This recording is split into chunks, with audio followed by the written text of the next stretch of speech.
Mas eu sou uma tremenda perna de pau. Obrigada, viu? E o Guarani começou a planejar o ano que vem. Ontem apresentou um novo treinador que vai dirigir o time na Série A2 do Paulista. É ele, Argel Fuchs. Com 36 anos, o novo treinador do Guarani já jogou em equipes no país e lá fora. O zagueiro já vestiu amarelinho em 4 partidas. Como técnico, começou a carreira em 2008 no Mojimirim. Na época, foi Argel quem levou a equipe à primeira divisão do Campeonato Paulista, depois de muita polêmica. Atuou também em outras equipes no interior de São Paulo e na região sul. A última passagem foi pelo Criciúma, que subiu para a Série B do Brasileirão. Depois de algumas reuniões, o treinador fechou com o Bugre e foi apresentado ontem à tarde. O Argel vem para o Campeonato Paulista.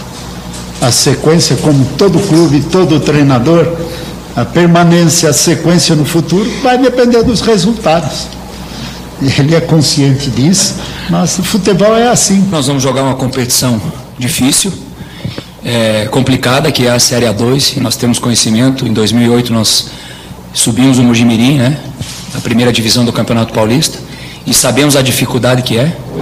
E a camisa é importante, a tradição é importante dentro do futebol, mas só isso não ganha jogo. Pela frente, um desafio e tanto. Argel entra no lugar de Wagner Mancini, que se desligou do clube logo após o jogo contra o Fluminense na despedida do Campeonato Brasileiro.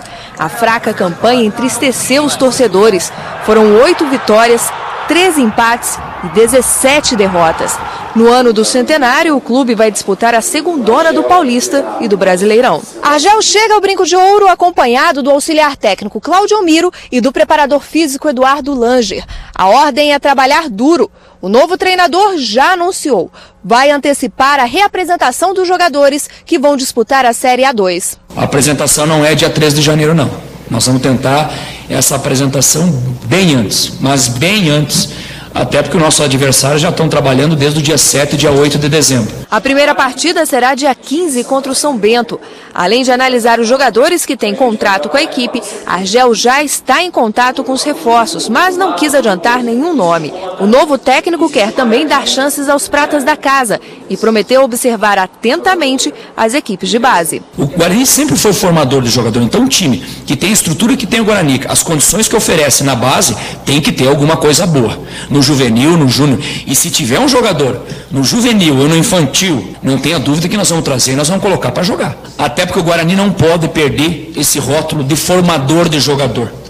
Isso é um rótulo que poucos clubes no futebol brasileiro carregam.